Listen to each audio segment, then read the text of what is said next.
The sound of petrol filling a tank from an unusual source, a plastic bottle. Also dry pumps at gas stations, and everywhere vehicles ran out of fuel. Queues like this were seen in several stations in urban and peri-urban Nairobi as anxious drivers sought to wet their tanks that were quickly running dry after a debilitating fuel shortage hit the city. I'm worried about my stations getting dry. This is the only issue.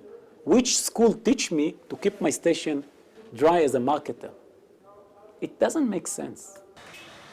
But margins and an opportunity to make higher profits has fueled controversy within the industry, where some get in with high expectations. Experts say here an overnight millionaire is a distant fantasy.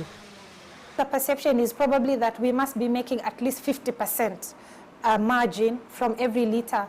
In summary, the margin percentage you're looking at per litre is about 5%. Kenya is an oil-dependent state. In 2010, oil imports were the single biggest import item, which accounted for 224.1 billion shillings. That's about a quarter of the national budget.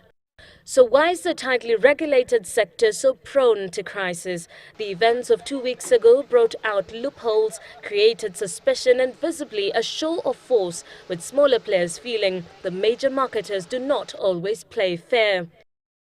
I think some of the independent and some of the major oil firms may have been playing, a foul game. The recent activities have really highlighted how you can have a group of marketers almost holding a country to ransom. And I think this is where now, talking about the integrity of the government and their transparency and governance, they should begin to start treating everybody the same way. And this has raised critical questions about how the industry works. We need to have an honesty around the way we run the industry. Let the government become the regulator, have transparent rules of engagement, and let us optimize the infrastructure there is in the country. So just how is the industry structured? Kenya's petroleum sector is overseen by the Ministry of Energy, with key infrastructure being the Kenya Petroleum Refinery, the Kenya Pipeline, National Oil Corporation of Kenya and the Energy Regulatory Commission. There are currently over 50 oil marketers in the country, majorly dominated by large multinationals. According to the Petroleum Institute of Kenya, Total was the market leader last year, going by oil sales with a market share of 27.1%, while Kenol Kobil commands 18.3% of the market, Kenya Shell 16.9%, Libya Oil at 12.6%. The rest all fell below 5% in 2010. It is said that former powerful Cabinet Minister Nicholas Biwott has invested heavily in Kenol Kobil. The majors dominate the industry, though after liberalization of the sector in 1994, the smaller players emerged. And competition intensified, creating a tense and suspicious environment.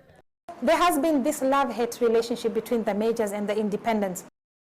Trouble begins right at the tendering process, known as the Open Tender System or OTS. Oil marketers are required by law to place tenders for importing 70% of crude oil from the Middle East. National Oil, by law, imports 30% of all product in the country in the government's attempt to stabilize the sector. If the ministry calls a tender and marketers decide they are not participating, what does that mean for the country? If, on the other hand, you have the national oil, in spite of that, importing 30% of the country's requirements, you have no crisis. Infrastructure challenges compounded by a growing government stronghold in the industry is something not everyone is happy about. Now, if you're supposed to be a regulator and also a retailer, you can't be both because you're actually you're playing unfairly on the market. So just where is the problem? There is pressure on product prices based on global geopolitics. I think the second thing is that we are having a pricing structure in the country that is not really robust enough to respond to the various changing factors in the pricing. And then I think thirdly, just the infrastructure in the country is also a challenge in terms of ensuring that there is a cost-effective distribution mechanism.